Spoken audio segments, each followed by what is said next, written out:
దేవునికి స్తోత్రం. ప్రియ దేవుని సంగమ, దేవుని బిడ్డలారా, మనిషి యొక్క హృదయంలో ఉన్న ఆలోచనే మనిషిని శాసించేది.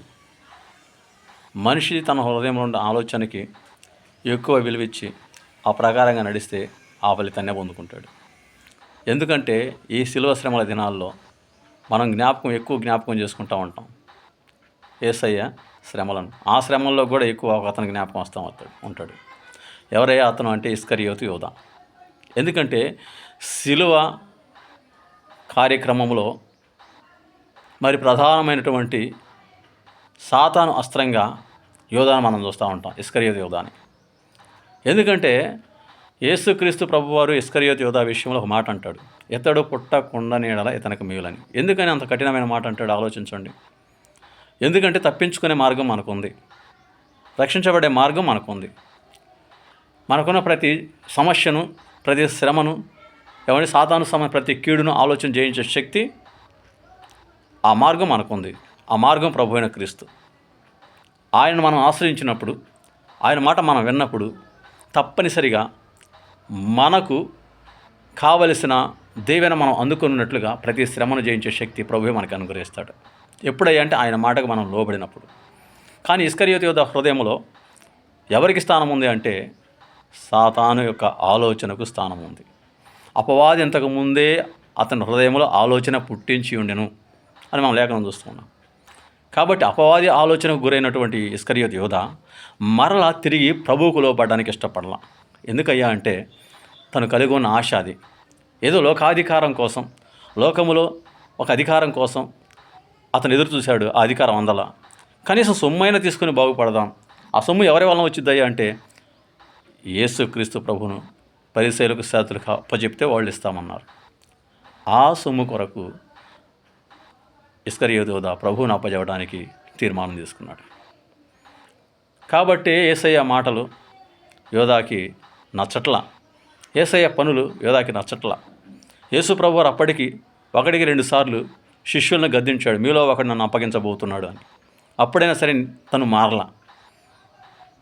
రెండోసారి చెప్తాడు, నేను కాదు కదా ప్రభువా అంటే, నీవన్నట్టే యోధా అంటాడు ప్రభువారు. అంటే డైరెక్ట్గా చెప్తాడు కూడా, నువ్వే అని. అన్ని విధాలుగా ఇస్కరియోతు యోధాకు దేవుడు చెప్పిన మారు మనసు పొందల.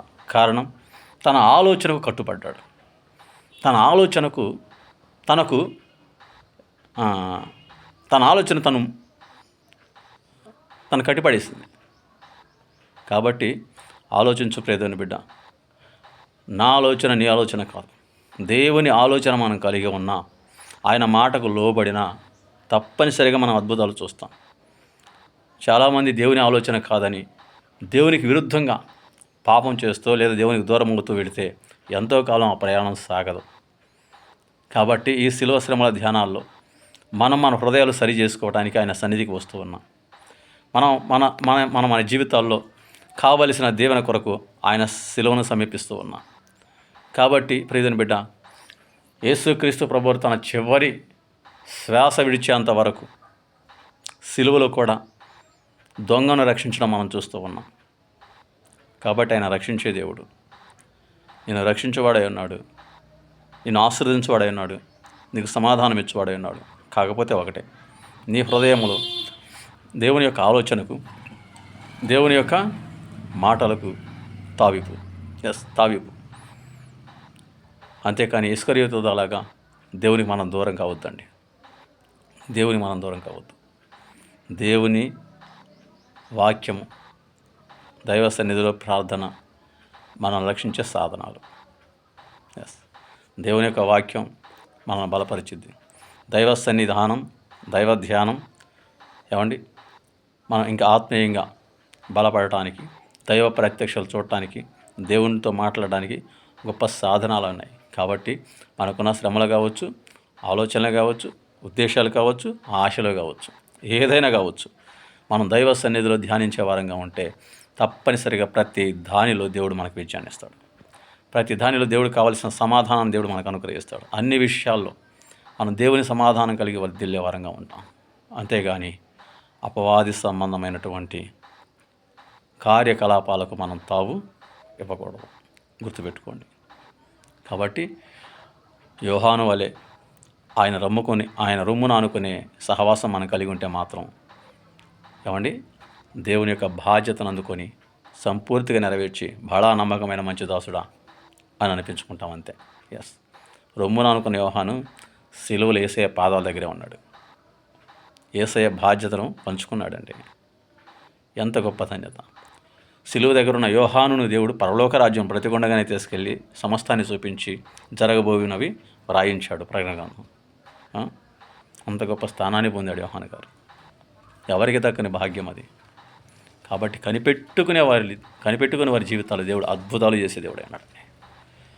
కాబట్టి అటు ఇటు చూడకుండా సంబంధమైన వాటి కోసం మనం దృష్టి పెట్టకుండా దేవుని వైపు దృష్టి పెడదాం. అప్పుడు మనకు కావాల్సిన దేవుడే ఇస్తాడంతే. ఎస్, మన పనులు దీవించబడతాయి, ప్రయాణాలు క్షేమంగా ఉంటాం, స్థిరమైన ఆరోగ్యం కలిగి ఉంటాము, అన్నిటికీ మంచి గొప్ప ధైర్యం కలిగి ఉంటాం. ఎస్, దేవుని యందు భయభక్తులు కలిగి ఉంటాం. ఏమండి, గొప్ప ధైర్యాన్ని ఇస్తుంది. కాబట్టి ప్రియమైన బిడ్డారా, ఈ శ్రమల కాల ధ్యానముల్లో ఉపవాస దీక్ష చేయవారులారా, మన హృదయాన్ని పరిశీలించుకుందాం. మనం హృదయాన్ని పరిశీలించుకునే సమయం ఇది. మనం సరిదిద్దుకునే సమయం ఇది.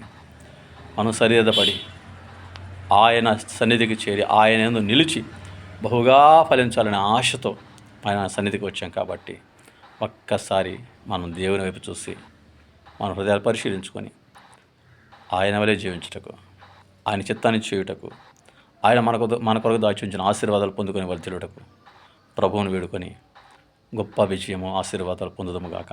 ఆమేన్. అందరికీ మరణాత.